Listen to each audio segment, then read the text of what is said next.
Assalamu alaikum and a very good day to everyone. Ethical leadership involves business leaders demonstrating appropriate conduct both outside and inside of the office. Ethical leaders demonstrate good value through their words and action. According to the Harvard Business Review, ethical leaders will not overlook wrongdoing, even in cases when doing so many benefit their business. Showing integrity and doing what is right are the core of being an ethical leader. Ethical leaders set the example for the rest of the company. So basically, uh, according to the Center for Ethical Leaders, ethical leadership is knowing your core values and having the courage to live them in all parts of your life and in service of the common good. Ethics in the conventional context has been used in recent business ventures and corporate thinking. Morals as a discipline was considered to be practice oriented, while ethics was seen as more abstract form of thought with a wider theoretical foundation. Basically, moral is about praxis, while ethics is more about genesis. Moral is about thinking with what needs to be achieved in a particular or current situation. It's a kind of organization legislation, the infringement of which includes censorship or discipline measure the right to administration. A supervisor and persuade shall be invested in a person of social standing obedience to the existing authority, called ethics of the administrator. Meanwhile, organization leadership is described as the willingness of leader or a person who and wish to help the people around him and direct them to the right path and to the right path of the aim of an organization. The leader should be specialist in his profession and be able to lead, instruct, and inspire others to step in the right direction. Basically, it's an approach that helps to decide what is best for an individual as well as for a group as whole. It includes setting goals, creating a vision, overseeing staff, and working correctly with others. This field of work can relate to working on small projects with people who have the same outlook or working on large projects with collaboration. So at the end, I'd like to conclude this introduction by saying that organizational leadership must see both the smaller and the bigger picture for the welfare of the company. For my part, I will discuss about the key framework of moral and ethics in organizational leadership.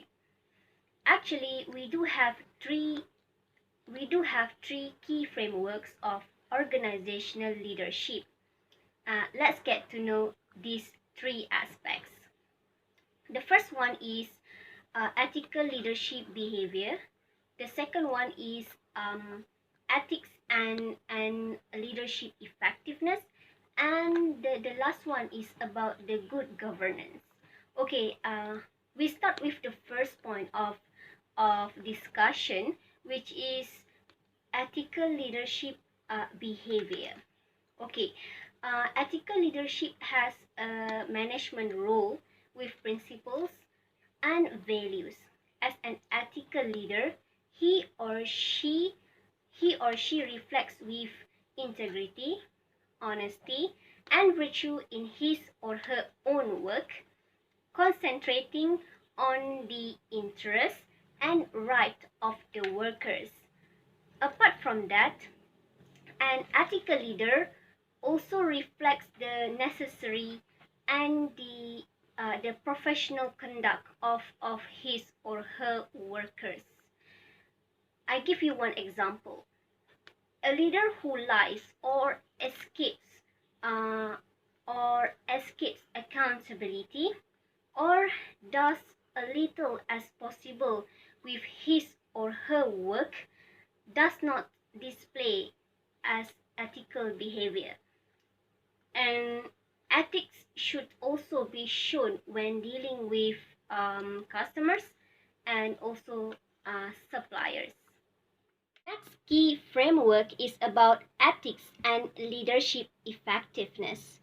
Brown Edel in 2005 stated that ethical leadership was positively related to perceived leader effectiveness. It refers to mobilizing and influencing followers in the required direction. Okay, this advocates ethical employers or ethical leaders to guide employees towards the goals and objectives in which it could benefit the organization and its members. Okay, from a social learning perspective, employees are required to identify with, to admire and emulate their ethical leaders and see them as role models of appropriate behavior. Okay, the successful leaders control the followers to accomplish the aims of the organization. However, as being discussed in the Hook and then Hartog test, power sharing was not connected to top management effectiveness. Good governance. According to former United Nations Secretary General Kofi Annan, good governance is an approach to government that is committed to establishing a justice and peace framework that respects individual human rights and civil liberties. Under good governance, there are 8 principles that we have to know.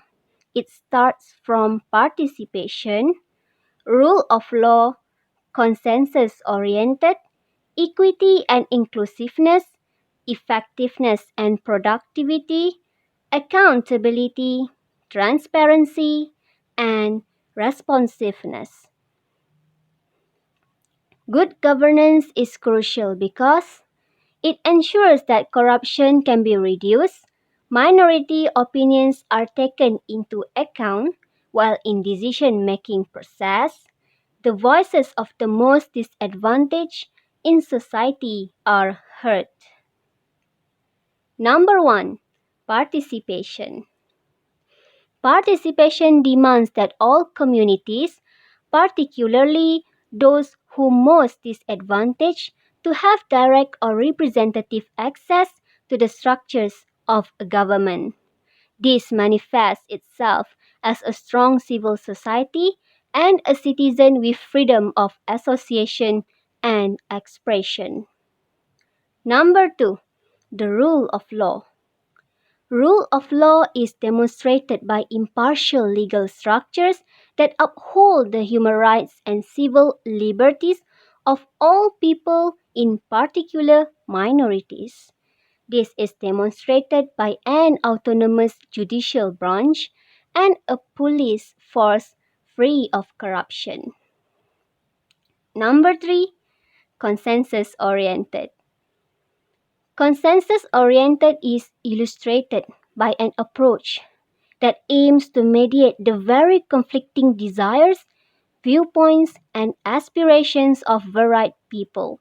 Decisions ought to be taken in a way that represents a deep awareness of the community's historical, cultural, and social context.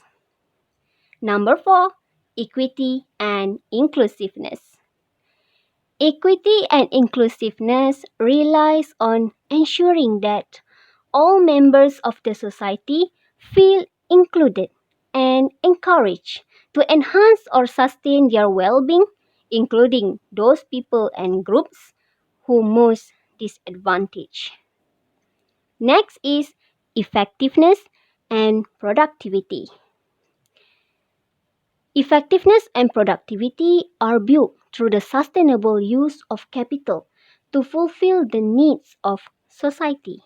Sustainability refers to ensuring that social spending is carried out and that environmental resources are protected for future generations.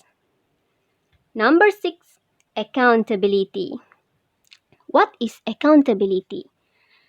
It refers to entities that are ultimately responsible to the public and to one another. This encompasses federal departments, civil society, and the private sector, all of which are responsible to one another. Number 7, transparency. Transparency ensures that people recognize and have access to the means and manner in which decisions are taken, particularly if they are directly influenced by those decisions. And this knowledge must be given in an understandable and accessible format, normally translated via the media. And lastly, responsiveness. It includes organizations reacting to their clients within a fair timeline. To explain about the major traits of leadership. So basically there are three elements of leadership, which is the first one is self-confidence and vision. Why does self-confidence is such an important element for the leaders to have? Because confidence is considered under under personality traits, and personality traits is playing a huge role for every leaders to have, because through good confidence the leader could show the charismatic, their inner power, because the leader have to be able to represent their people as well as vision. Well, according to Aristotle, vision in this case means mission. So basically, every leaders have to represent the opinion, the voice, the idea of the people. So through vision, they have to share the same idea, the same mission, the same vision. So that's why the leaders have to be able to represent well the vision of the people. The second element of major traits of leaderships are integrity and honesty. Well, to become a leader, we have to have a good reputation, a great soft skill, and we have to become an open-minded person, as well as having a great integrity, because we are required. People are expecting us to be such a perfect leader. They don't want to find any flaw from us. We are required to be flawless. That's why by having a great integrity, automatically that leader could solve any problems smoothly, because leader also have to have a good problem solving skills, because it's highly needed. Also, honesty is also such an essential, such an important part in ourselves in order to be a leader. As a leader, we are gaining trust from our people. That's why we always have to maintain a good honesty among the people, because as a leader, we also playing a huge and an important roles. The third element are drive of tenacity and achievement. As I have mentioned that people are respecting the leaders to be flawless, to become such a perfect leaders, because the leaders are the voice of the people. Well, actually, there are several important keys of characteristics that every leaders have to have, which are motivation, ambitions, energy, tenacity, and initiative. Well, every leaders should understand the competent and the initiative of demonstrate initiative, as well as human nature. Also achievement. Well, many people actually say that the achievements, the previous achievements of the past achievements of the leaders does not really important. Well, however, it does actually important, because through if we take a look of the achievements of the leaders, we could value their integrity, and then their capability, because achievement is also playing an important roles in order to be a leader. And by having such a great leadership skill, such as self-confidence, awareness, and then good insight, and cooperative, and as well as easily to adapt in the new environment or in any environment, could be such a big flex. Because if we have this characteristics, the people will automatically respect us, and as well as putting trust on us in order to become and to represent their voice. The lack of leadership in Malaysia was influenced by many factors. So the factors behind this leadership is divided in three aspects, which is lack of knowledge, weakness in work ethic, and also negative organizational culture. So the first point is lack of knowledge. There is a quote which is the ability to learn is the most important quality a leader can have. This from Sheryl Sandberg. So based on this quotation, we can understand it means that all the leaders must have knowledge in their leadership.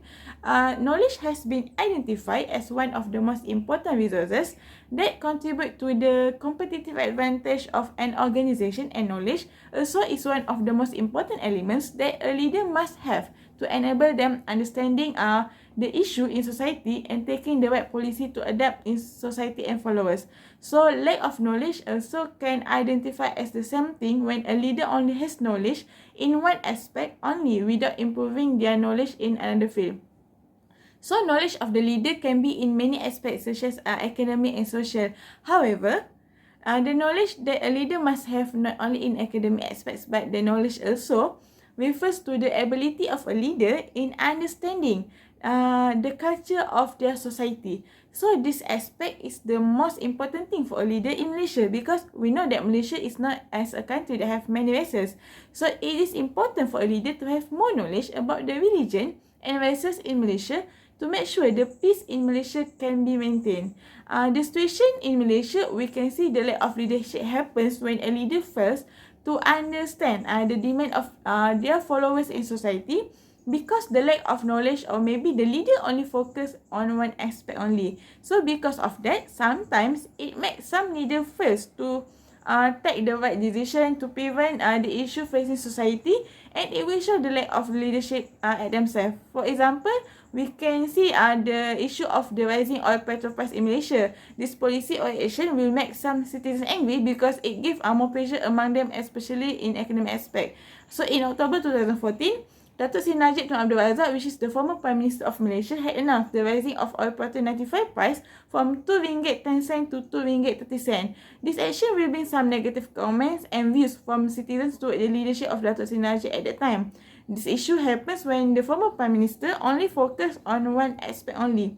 Actually, this policy is good to improve the economy of Malaysia, but in another view, it makes citizens are facing hard problems, especially in academic aspect.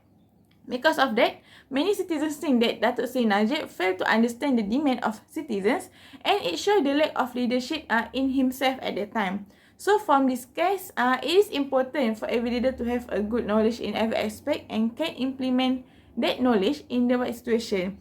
In addition, we can see that the lack of leadership have been shown by Prime Minister when he failed to explain the reason why government must increase the price of oil at that time. So as the result, the citizen cannot understand the reason behind the rising of oil price, and it shows the lack of leadership to make people understanding about the leader action towards some policies in that country, or especially in Malaysia lah. Furthermore, if we look back to the past, when the government announced the rising of oil price at midnight, which is at 10 p.m., it makes citizens angry because they cannot make a preparation, and this incident shows the lack of leadership in the former Prime Minister when he did not mention earlier about this rising of oil price to his people, which is a Malaysian citizen. So the second point is weakness in work ethic. So this is one of the factors that influence the lack of leadership in Malaysia. And this work ethic and its linkage with organizational commitment, job satisfaction, as well as individual and organizational variables have received considerable attention. The work ethic is quick to make sure the individual follows the rules that have been created, and it is important to show the professional value of the individual in their work.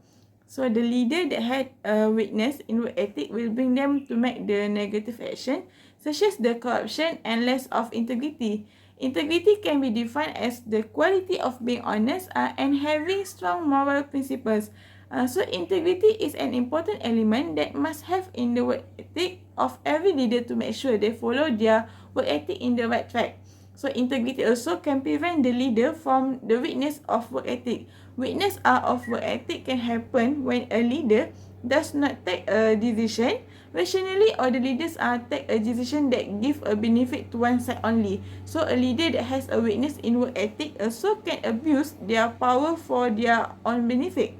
Sometimes it also happens because of the pressure of life, until it brings a leader doing something opposite from their work ethic. So in Malaysia, a lack of leadership can happen because of this work ethic factor.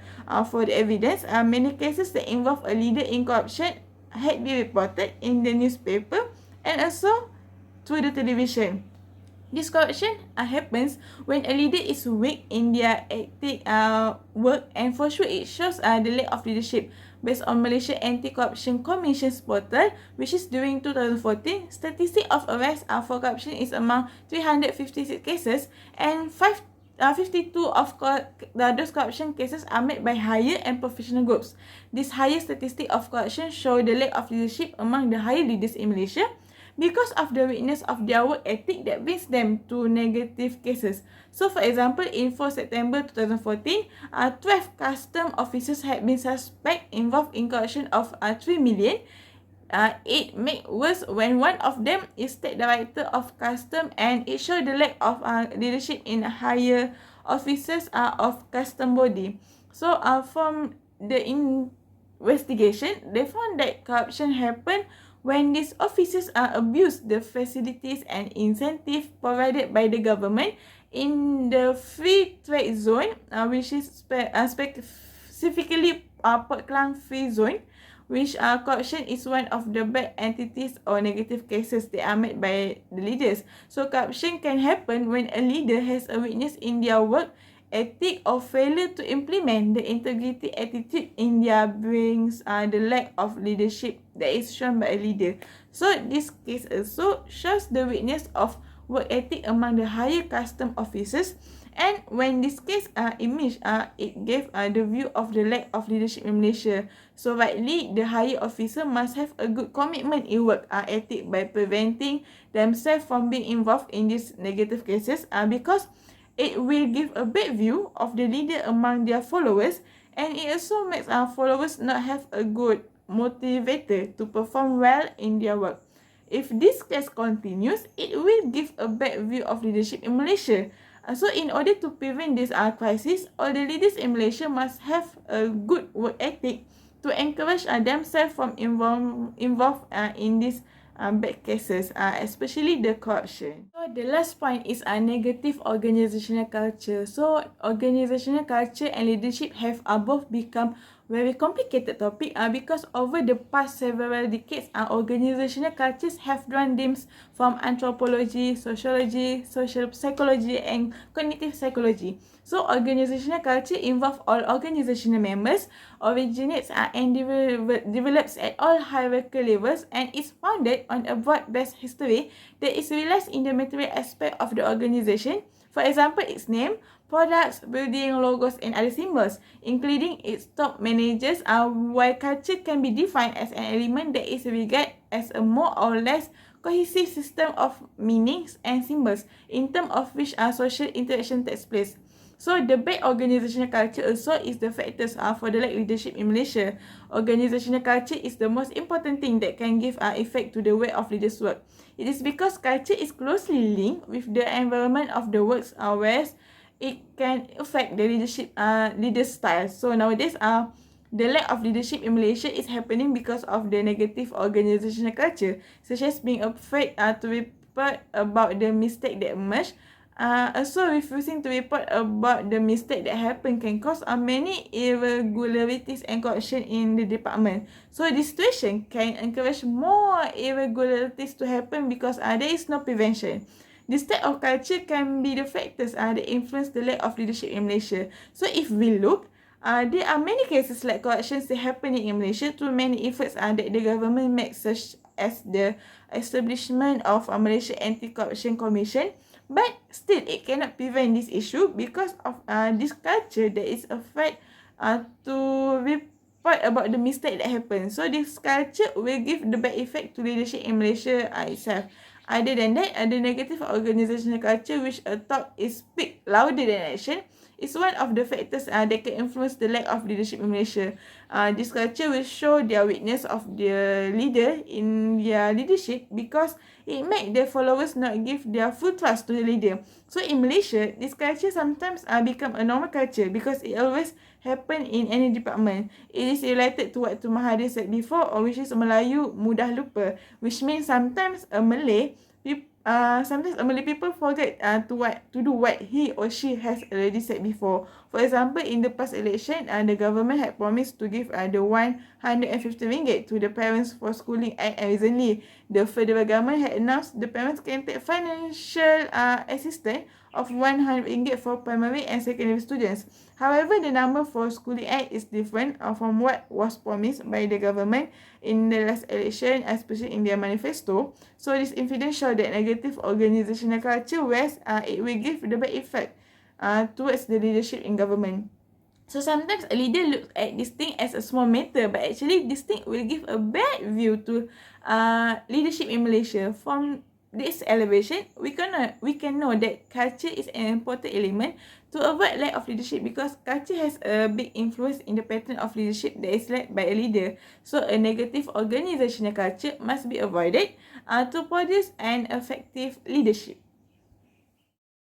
So, in conclusion, after my friends have explained about the framework of morals and ethics in organizational leadership, as well as the major traits in leadership, and lastly, the factors that lack ethical leadership in Malaysia, I would like to conclude our presentations by saying that practicing ethics and morals among the leaders in organizations can derive huge advantages and impacts.